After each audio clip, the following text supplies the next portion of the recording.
Hi, I'm Deepak Bhatt, reporting for ACC.org from Barcelona at the European Society of Cardiology, and I'm here with my good friend and colleague, Bob Giuliano.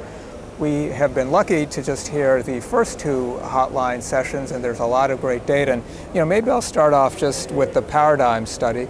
Actually, it's something that Fred Beauvais in our What's Hot and What's Coming at ESC predicted would be really big, and it seems really big.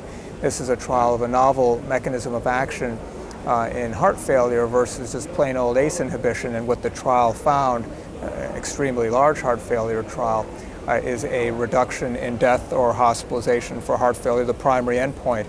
But the authors had pre-specified an analysis on cardiovascular death, and this too was significantly reduced by about 20%, very significant p-value. And all-cause mortality as well was reduced by about 16% or so, again, very significant. So in a patient population that's been a challenging one, heart failure, a novel mechanism of action actually reduces all-cause mortality. So to me, it seemed like a home run. What did you think? Yeah, I agree, Deepak. I think that when you can reduce your primary endpoint and all-cause mortality, I mean, that's great news for patients and for treating clinicians. And we all know that ACE inhibitors are the standard background therapy to treat or prevent heart failure in high-risk patients. Now with a reduction in deaths due to early deaths following myocardial infarction, there's been a lot of interest and focus on preventing later-term deaths, and so I think this is a great step forward. Yeah, I agree. I mean, I'm sure people will debate about the absolute risk reductions and the cost and so forth, legitimate points to discuss, but when all-cause mortality is reduced significantly, I think that sort of trumps everything. It's a pretty serious side effect.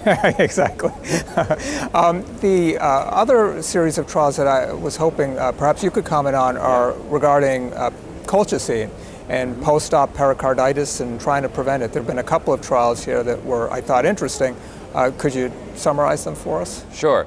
So I think we're learning quite a bit at these meetings about an older drug, colchicine, and a condition that's been around since we started operating on hearts, meaning post-pericardiotomy syndrome and post-operative effusions. And post-op AFib, too. And post-op atrial fibrillation, which often accompanies these other two entities. And the trials were helpful and in some way consistent with one another and what we've already learned, and that is colchicine's effective to prevent symptoms and can reduce the incidence of postoperative pericardiotomy syndrome, but it's not very helpful to prevent effusions or to treat effusions once you have them. Yeah, so overall incremental data about colchicine with some value in the post-op setting, but perhaps not ready for routine use. I agree. There's an intriguing signal perhaps about atrial fibrillation, and I don't think these trials really sorted that out completely yet. Yeah, I agree with you.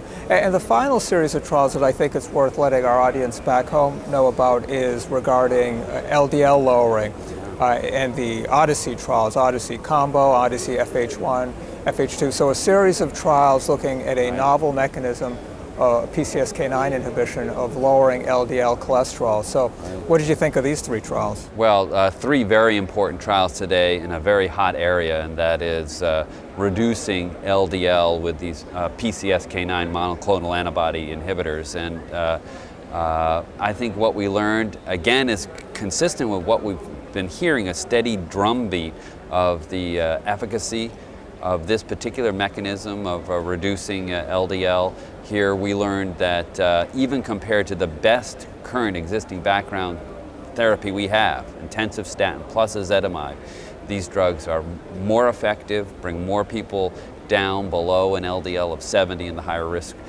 cohort, that they're very effective even in patients at the highest risk, those with familial hypercholesterolemia, right. And that their long-term safety profile looks quite favorable.